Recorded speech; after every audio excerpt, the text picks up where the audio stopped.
आप लोग भी पहले दान दीजिए, चंदा दीजिए। चलिए भरोसा नहीं कहा जा सब लोग डालिए जान। जाएगा तो भाजपा नहीं है, बीजेपी वाले ही छीन लेंगे। चंदा देश भर के लोगों ने दिया ही था जी। दान पात्र में प्रतीकात्मक रूप में जिस दान पात्र को लेके आप लोग यहाँ पहुंची, कितना जमा हुआ था दान पात्र? यही मैं समझती हूँ कि लोग बहुत सालों से सोच के बैठे थे और जिन लोगों ने संकल्प लिया हुआ था और जिन लोगों की श्रद्धा थी, निष्ठा थी, इन सभी भावों के साथ मंदिर आए थे और भगवान राम जी के चरणों में उन्होंने चंदा अर्पित किया था, दान दिया था।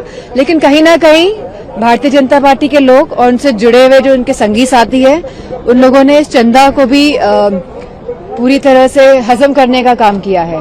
लेकिन जो यूपी विधानसभा चुनाव आने वाला है उसमें समाजवादी पार्टी और अयोध्या में जब ये इतनी बड़ा घटना हुई और जो हमारे मुख्यमंत्री जी हैं वो लगातार अयोध्या जा रहे थे, लगातार सबने न्यूज में देखा, बहुत बढ़ चढ़ के बात आती थी, इसलिए हमें भी याद है। तो आखिरकार ये हमारे उत्तर प्रदेश के मुख्यमंत्री का भी दायित्व बनता है कि वो बताएं कि इतनी बड़ी चंदा चोरी आखिरकार कैसे हो गई। उन्होंने एसआईटी जांच करा तो दी। एसआईटी जांच तो 2 साल पहले भी हुई थी, जहां जमीनों में इतने घपले हुए, जो 2-2.5 करोड़ की जमीन थी उसको 16 करोड़ में बेचा गया और एक जमीन और सस्ती थी उसको कम से कम 24-25 करोड़ में बेचा गया। तो 2 साल पहले की एसआईटी का क्या निष्कर्ष निकला आज तक ये सामने आया है।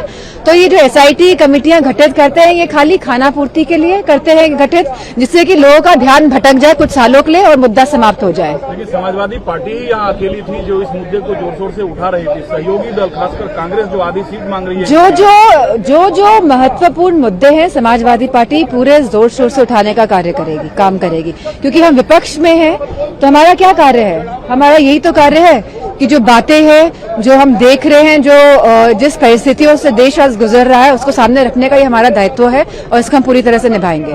Thank you.